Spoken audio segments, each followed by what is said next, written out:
Édition, un nouveau poste de commandement dénommé groupement de formation au sein de la brigade nationale des sapeurs-pompiers a été créé par les autorités.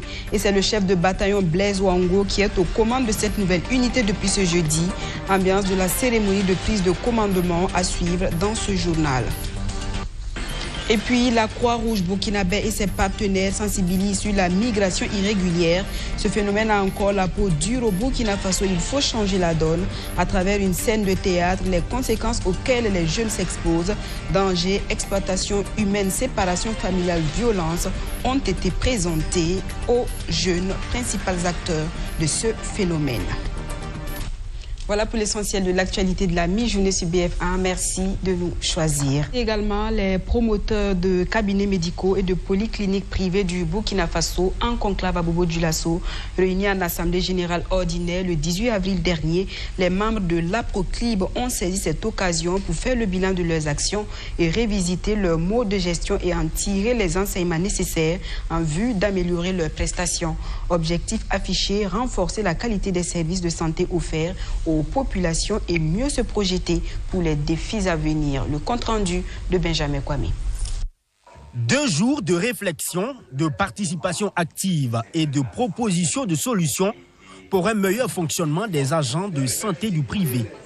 C'est ce qui a été donné de voir à la toute première assemblée générale de l'APROCLIB. Avec la centaine de participants, l'association des promoteurs des cabinets médicaux des polycliniques privées du Burkina Faso pose le diagnostic afin de mieux accompagner les populations dans leur prise en charge sanitaire. Premièrement, c'est pouvoir examiner nos acquis et aussi poser le diagnostic de nos insuffisances et de nos faiblesses afin de pouvoir dégager des perspectives pour l'avenir. Nous allons aussi renouveler notre engagement à accompagner le gouvernement, à accompagner nos autorités pour atteindre les objectifs dégagés dans la politique de l'État qui sont d'offrir des soins de qualité à nos braves populations. Pour mener à bien cette mission, les promoteurs de cabinets médicaux, cliniques et polycliniques comptent sur l'ensemble des membres. Eux qui veulent donner le bon exemple en fiscalité.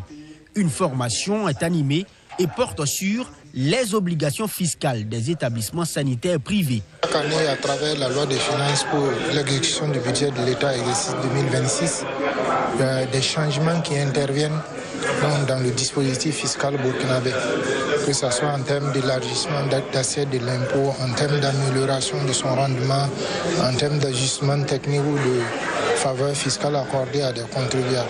Donc, il faut venir porter à la connaissance des promoteurs de cliniques privées ces changements intervenus dans la législation fiscale puisqu'ils sont directement concernés par ces changements en tant qu'entreprise. La Direction générale des impôts qui les invite par ailleurs à déclarer et à payer les impôts convenablement. L'Assemblée générale ordinaire de l'APROCLIB, c'était aussi une formation sur le contrat de travail dans les établissements sanitaires privés de soins. Au cours de la formation, nous avons relevé que le capital humain est le plus précieux des capitaux. Et nous avons aussi invité les promoteurs des cabinets médicaux à respecter la législation du travail. Parce qu'en respectant la législation du travail, ça permet de motiver le personnel, ça permet d'avoir un personnel motivé, ça permet d'avoir la paix sociale. Le ministère de la Santé, associé à cette rencontre, a salué et a encouragé ces acteurs qui tiennent régulièrement leurs rencontres statutaires. Son représentant a reconnu la bonne organisation du secteur privé de la santé. Au dire de l'association, toutes les recommandations qui sortiront de cette rencontre viendront contribuer à offrir des soins de qualité à la population burkinabé. Voilà qui met fin aux actualités de la mi-journée sur BF1. Merci de nous avoir suivis. On se retrouve demain pour un nouveau journal. Excellent après-midi sur notre chaîne.